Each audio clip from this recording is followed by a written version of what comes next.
खबर नरसिंहपुर के तेंदुखेड़ा से है। तेंदुखेड़ा नगर परिषद के अंतर्गत आने वाली शारदा नगर कॉलोनी, जिसकी आबाद बताया जा रहा है, जिसके आज तक लीगल दस्तावेज नहीं है। कॉलोनी से संबंधित सभी विभागों पर शारदा नगर कॉलोनी में रहने वाले रहवासियों द्वारा कॉलोनाइजर के उन समस्त लीगल दस्तावेजों की जांच और कॉलोनी में हुए रहवासियों के साथ विश्वासघात की जांच अनुविभागीय अधिकारी राजस्व कॉलोनाइजर की धमकी को लेकर पुलिस प्रशासन को आवेदन, एसपी को आवेदन, कलेक्टर को आवेदन, तमाम कॉलोनी से संबंधित विभागों को आवेदन। इसके बाद भी कॉलोनी में रहने वाले प्लॉट क्रेताओं को नहीं मिल रहा न्याय। आर्यन कॉलोनाइजर सचिंद्र सोनी की कार्यशैली बेहद संवेदनशील, समझौते का पहुंच गया आवेदक अनुविभागीय अधिकारी के पास, जबकि कॉलोनी में रहने वाले आज भी माननीय न्यायपालिका से मांग कर रहे हैं।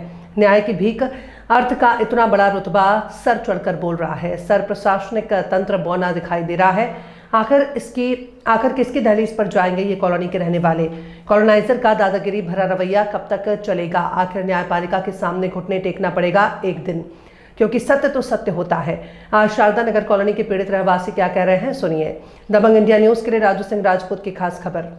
नमस्कार, आपको दिखा रहे हैं शारदा नगर कॉलोनी की जो स्थितियां हैं, जिस तरह से यहाँ की निरंतर वैधानिक जांच के लिए आवेदन, निवेदन राजस्व के अधिकारियों को और संबंधित सभी विभागों के अधिकारियों को दिए जा रहे हैं। इसके बाद लगभग 2 से 3 महीने हो गए और अभी तक जांच कहां पहुंची है, क्या हालात हैं, क्या स्थिति है, इसके विषय में आज इसी कॉलोनी में रहने वाले जो रहवासी हैं उन्हीं से हम बात करेंगे कि क्या यथा स्थिति है। आज जिस तरह से हम देख पा रहे हैं जो हालात कॉलोनी के हैं, आप निरंतर लगातार इसकी जांच पड़ताल में लगे हुए हैं और देखा जाए तो इस कॉलोनी से संबंधित जितने भी विभाग हैं उन सभी विभागों में आपने आवेदन निवेदन किया है, क्या अभी तक रिजल्ट निकल करके आया?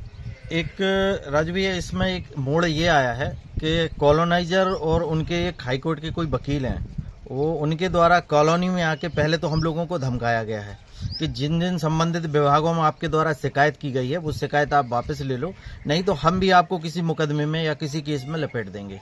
और सारी जो अभी तक जो शिकायतें हैं वो वापस लेने के लिए हमारे ऊपर निरंतर दबाव बनाया जा रहा है।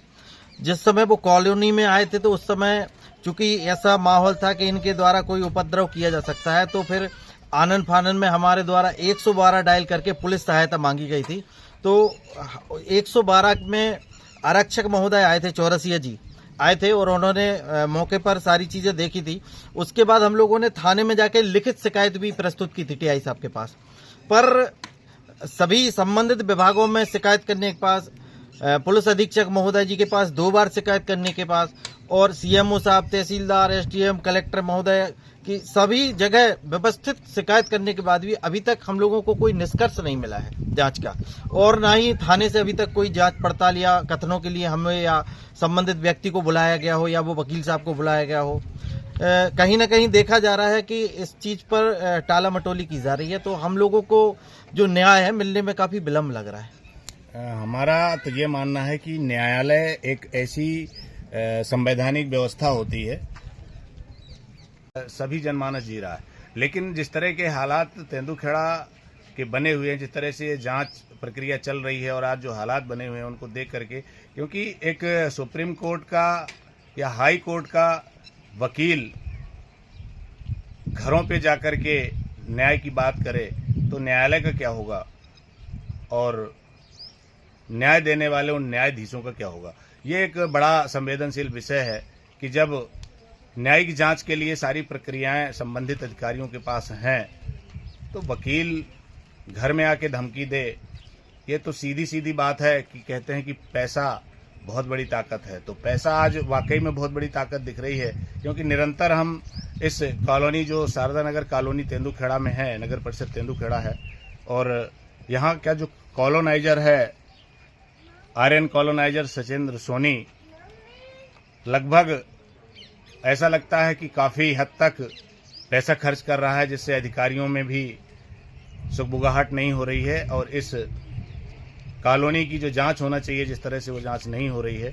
और ये तो एक साधारण व्यक्ति कैसे कर रहा होगा और साधारण व्यक्ति की क्या स्थिति होगी, इस न्याय को देखते हुए, इस कॉलोनी की जांच को देखते हुए हकीकत तो यह है कि जिस तरह से जांच के लिए आवेदन सभी संबंधित विभागों को, चाहे वो राजस्व विभाग हो या जितनी भी कॉलोनी से संबंधित लाइसेंस और आवेदन निवेदन की जो प्रक्रिया होती है, उसमें जिस तरह से देखा जा रहा है कि सब कुछ होने के बावजूद भी ये हालात बने हैं, तो ये कहीं ना कहीं एक प्रश्न चिन्ह खड़ा करता है न्याय प्रक्रिया पर कि आखिर ऐसा क्यों हो रहा है।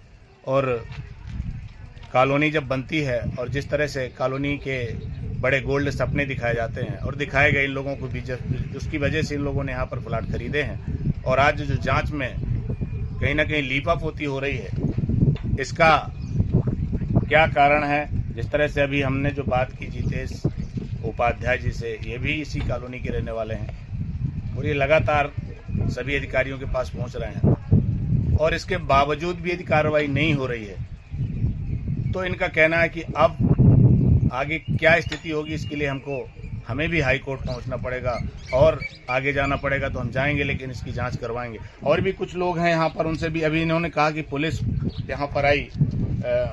मनोज भाई, जैसे अभी आपके यहाँ सचिंद्र सोनी यहाँ पर आए, किस विषय को लेकर आए थे, क्या समझौता को लेकर आए थे? देखिए, सोनी जी का फोन सारे कॉलोनी निवासियों के पास आया हुआ था कि एक बैठक करना है, आप लोगों से समझौता करना है, ये चीज उन्होंने बोली। तो हम लोगों ने बैठे के चलो कोई रास्ता निकलेगा बीच का, चर्चाएं कर रहे थे। उनके साथ में उनके जो वकील आए हुए थे वो कुछ चीजें ऐसी बोलने लगे, तू तड़ाक होने लगा एक दूसरे के बीच में। उसी बीच फिर 112 बुलवाई गई, वो चले गए, हम लोग चले गए। अब जो हम लोगों का वर्क था, जिन चीजों को लेकर वो समझौता करना चाहते थे, हम लोगों की मांग सिर्फ ये थी, टीएनसीपी का जो लेआउट था उसके तरीके से आप काम करें, अपना विकास शुल्क जमा करवाएं, रोड नाली पूरी कंप्लीट करवाएं, बाउंड्री वाल करवाएं। ये मूलभूत सुविधाएं जो थी उन चर्चाओं को लेकर बैठना था, लेकिन वो आए थे वकील को लेकर एक दबाव बनाने के लिए कॉलोनी वालों के पास, एक दबाव बनाकर डरवाकर जितने आवेदन निवेदन हम लोगों ने अधिकारियों के पास किए हैं वो वापस लिए जाएं। वकील की आवश्यकता तो लीगलिटी पर देखा जाए तो न्यायालय में होती है, तो घर में आने बिल्कुल, तो वो न्यायालय के लिए उन्होंने बोला भी था, यदि आप लोग ऐसा नहीं करते हो तो हम न्यायालय में आपको घसीटेंगे झूठे मुकदमा में। मुद्दा विशेष रूप से रखकर उठाने का प्रयास करते रहते हैं।